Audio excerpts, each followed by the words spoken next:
ಶಾರದಮ್ಮ, ನಮಸ್ಕಾರ. ಬನ್ನಿ. ನಿನ್ ಮಗ ಮನೆಯಲ್ಲಿದ್ದಾನೇನಮ್ಮ? ಇಲ್ಲ, ಕೆಲ್ಸಕ್ಕೆ ಹೋಗಿದ್ದಾನೆ. ಅಲ್ಲಮ್ಮ, 3 ತಿಂಗಳಿಂದ ನಾನು ಬಾಡಿಗೆ ಕೇಳ್ಕೊಂಡೇ ಬರ್ತಾ ಇದ್ದೀನಿ. ಕೇಳ್ದಾಗೆಲ್ಲ ಏನಾದ್ರೂ ಒಂದು ಕಾರಣ ಹೇಳ್ತಾನೆ ಇದ್ದಾನೆ. ನೋಡಮ್ಮ, ನನ್ನ ತಾಳ್ಮೆಗೂ ಒಂದು ಮಿತಿ ಇದೆ. ಇಷ್ಟು ದಿವಸ ನಿಮ್ ಮುಖ ನೋಡ್ಕೊಂಡು ನಾನು ಸುಮ್ಮನೆ ಇದ್ದೆ. ನೋಡಮ್ಮ, ಕರೆಕ್ಟ್ ಆಗಿ ಇನ್ ಮುಂದೆ ಬಾಡಿಗೆ ಕೊಡೋದಿದ್ರೆ ಇರಿ, ಇಲ್ಲ ಅಂದ್ರೆ ಮನೆ ಖಾಲಿ ಮಾಡ್ಕೊಂಡು ಹೋಗ್ತಾ ಇರಿ.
ನೋಡಮ್ಮ, ನಾಳೆ ಲಾಸ್ಟ್ ಡೇಟು. ಫೀಸ್ ಕಟ್ಟಿದ್ರೆ ಎಕ್ಸಾಮ್ ಬರೀಬಹುದು, ಇಲ್ಲಾಂದ್ರೆ ಕಷ್ಟ ಆಗುತ್ತೆ. ಆದಷ್ಟು ಬೇಗ ಅರೇಂಜ್ ಮಾಡಿ.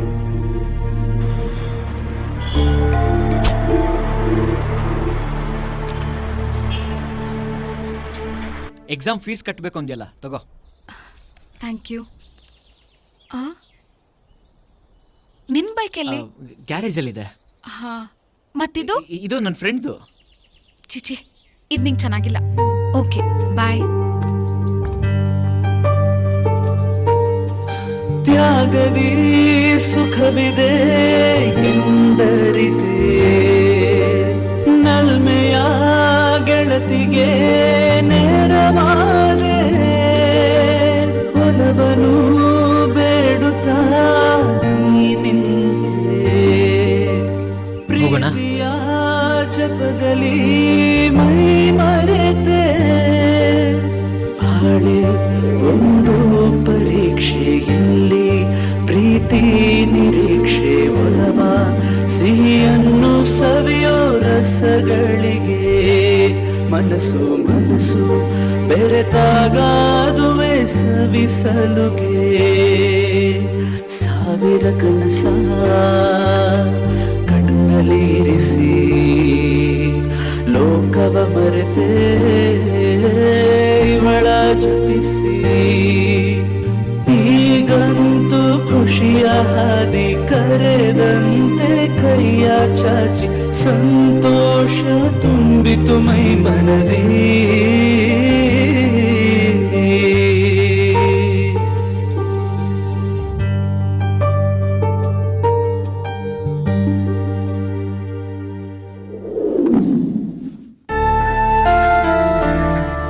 ಹೋಗ್ಬರ್ತೀನಿ. ರವಿ, ಮನೆ ಓನರ್ ಬಂದಿದ್ದ. ಬಾಡಿಗೆ ಕೊಡಿ, ಇಲ್ಲಾಂದ್ರೆ ಮನೆ ಖಾಲಿ ಮಾಡ್ಕೊಂಡು ಹೋಗಿ ಅಂತ ಹೇಳ್ದ. ಮನೇಲಿ ಸ್ವಲ್ಪ ರೇಷನ್ನು ಇಲ್ಲ, ಬಾಡಿಗೆನೂ ಕಟ್ಟಿಲ್ವಲ್ಲೋ. ಏನಾಯ್ತು ನಿನಗೆ? ಇತ್ತೀಚೆಗೆ ಮನೆಗೂ ಸರಿಯಾಗಿ ಬರ್ತಾ ಇಲ್ಲ. ಅವ್ವ, ನೀನ್ ಟೆನ್ಷನ್ ಮಾಡ್ಕೋಬೇಡ. ನಿನಗೆ ಮೊದಲೇ ಆರೋಗ್ಯ ಸರಿ ಇಲ್ಲ. ಬಾಡಿಗೆ ತಾನೆ ಕಟ್ತೀನಿ ಬಿಡು. ಏನೇ ಮಾಡಿದ್ರು ನಿನ್ ಮಗ ಒಳ್ಳೇದಕ್ಕೆ ತಾನೇ ಮಾಡೋದು. ಸರಿ, ಬರಲಾ? ಹುಷಾರೋ.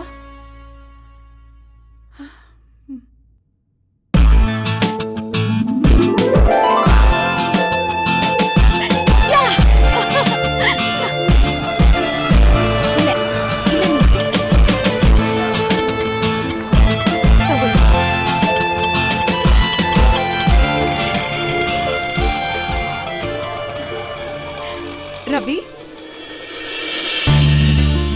ಏನಿವತ್ತು ಇಷ್ಟೊಂದು ಖುಷಿ ಆಗಿದ್ಯಾ? ಹೇಳ್ತೀನಿ. ಮೊದ್ಲು ಆ ಮಾಡು.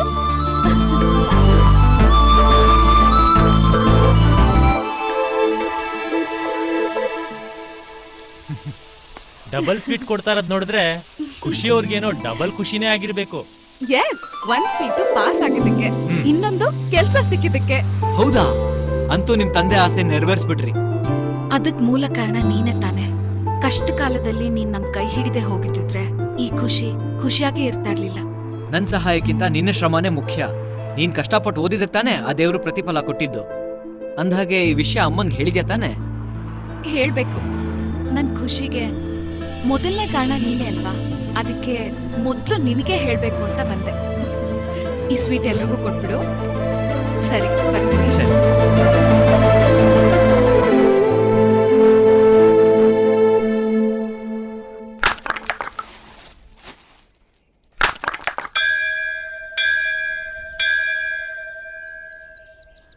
ಅಂತೂ ನೀನ್ ಪಟ್ಟ ಶ್ರಮಕ್ಕೆ ಪ್ರತಿಫಲನೂ ಸಿಕ್ತು, ನಿನ್ನ ಅರ್ಕೆನೂ ತೀರ್ತು. ಮತ್ತಿನ್ನೇನು, ನಿನ್ ಪ್ರೀತಿ ವಿಷಯನ ಅವಳಿಗೆ ಹೇಳಿ ಆದಷ್ಟು ಬೇಗ ನಮ್ಗೆ ಮದ್ವೆ ಊಟ ಹಾಕ್ಸು. ಅವಳನ್ನ ಒಪ್ಕೋತಾಳಲ್ವಾ? ಒಪ್ಕೋತಾಳ, ಒಪ್ಕೊಳ್ಳೇಬೇಕು ಅಲ್ವೋ? ನೀನ್ ಅವಳಿಗೋಸ್ಕರ ಏನೆಲ್ಲ ಮಾಡಿದೀಯ, ಎಷ್ಟೆಲ್ಲ ಕಷ್ಟಪಟ್ಟಿದೀಯ. ಇವತ್ ನೀನ್ ಖುಷಿಯಾಗಿರೋ ಕಾರಣನೇ ನಿನ್ನ ಶ್ರಮ. ಆ ಒಂದು ಕೃತಜ್ಞತೆಗೋಸ್ಕರನಾದ್ರೂ ಅವಳು ಒಪ್ಕೊಳ್ಳೇಬೇಕು, ಒಪ್ಕೊಂಡೆ ಒಪ್ಕೋತಾಳೆ. ಹಂಗಂತ್ಯಾ? ಅಷ್ಟಕ್ಕೂ ನಿನ್ನಲ್ಲಿ ಏನ್ ಕಡಿಮೆ ಆಗಿದೆಯೋ? ನಿನ್ನಂತ ಹುಡುಗನ್ ಪಡೆಯೋದಕ್ಕೆ ಅವಳು 7 ಜನ್ಮದ ಪುಣ್ಯ ಮಾಡಿರ್ಬೇಕು. ನೋಡು, ಧೈರ್ಯಂ ಸರ್ವತ್ತ ಸಾಧನಂ ಅಂತಾರೆ. ನಿನ್ ಪ್ರೀತಿನ ಖುಷಿ ಹತ್ರ ಹೋಗಿ ಹೇಳು. ಖಂಡಿತ ಅವಳು ನಿರಾಶೆ ಮಾಡಲ್ಲ ಅನ್ನೋ ನಂಬಿಕೆ ನನಗಿದೆ. ಸರಿ, ಆದಷ್ಟು ಬೇಗ ಹೇಳ್ತೀನಿ ಕಣೋ. Khushi, nice name. Thank you.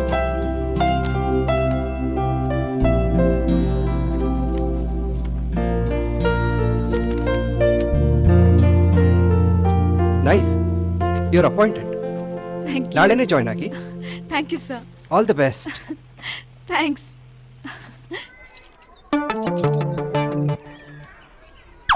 ಖುಷಿ ನನ್ನ ಪ್ರೀತಿನ ಒಪ್ಕೋತಾಳಲ್ವಾ?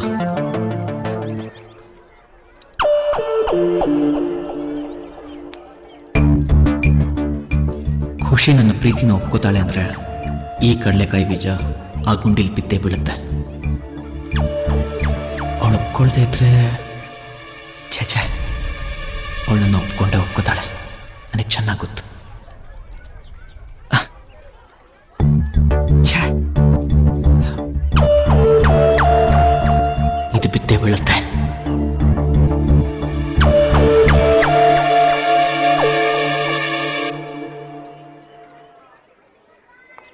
ರವಿ, ಓ ನೀನಾ? ಒಂಟಿಯಾಗಿ ಕುತ್ಕೊಂಡು ಏನ್ ಮಾಡ್ತಾ ಇದ್ಯಾ? ಆ ಹೋಲ್ಗೆ ಈ ಬೀಜನ ಹಿಂಗ್ ಹಾಕಬೇಕು ಅಂತ ಯೋಚನೆ ಮಾಡ್ತಾ ಇದ್ದೀನಿ.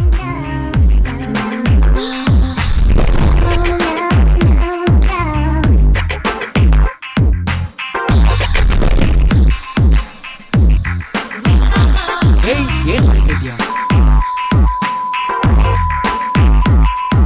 ಏನ್ನ? ಕೈನ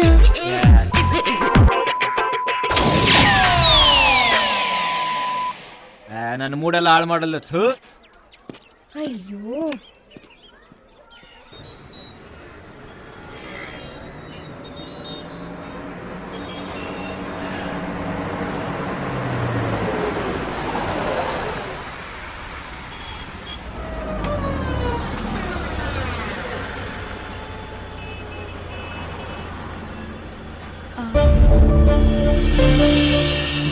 ಹಾಯ್ ಸರ್. ಆಫೀಸಿಗೆ ತಾನೆ? ಯಾ, ಬನ್ನಿ. ಪರವಾಗಿಲ್ಲ ಸರ್, ನಾನು ಬಸ್ಸಲ್ಲೇ ಬರ್ತೀನಿ. ಸಂಕೋಚ ಪಟ್ಕೋಬೇಡಿ, ಆಫೀಸಲ್ಲಿ ಮಾತ್ರ ನಿಮ್ ಬಾಸು, ಇಲ್ಲಲ್ಲ. ಬನ್ನಿ.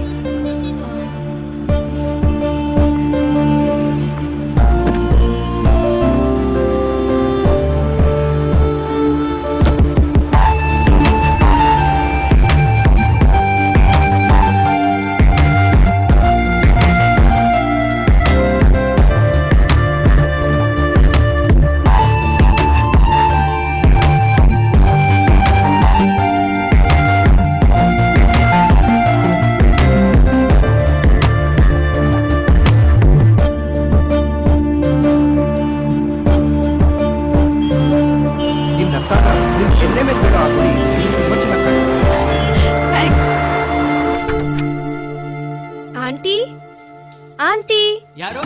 ನಾನು ರಮ್ಯಾ. ಅವರಿಂದ ದೇವಸ್ಥಾನಕ್ಕೆ ಹೋಗಿದ್ದಾರೆ.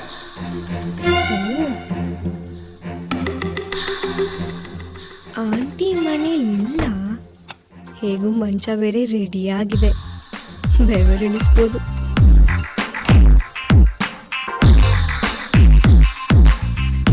ಇಲ್ಲೇನ್ ಮಾಡ್ತಿದ್ಯಾ ನೀನು? ಏನ್ ಹಂಗ್ ನೋಡ್ತಾ ಇದೀಯಾ? ಬೇಡ ಬೇಡ, ಹತ್ರ ಬರ್ಬೇಡ, ಹತ್ರ ಬರ್ಬೇಡ.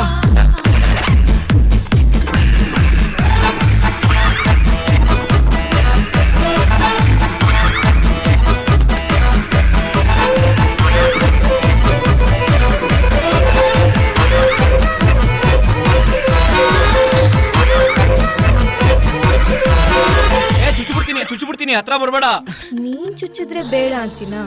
ಚುಚ್ಚು ರವಿ, ಚುಚ್ಚು. ಅಯ್ಯೋ ನಿನ್ನ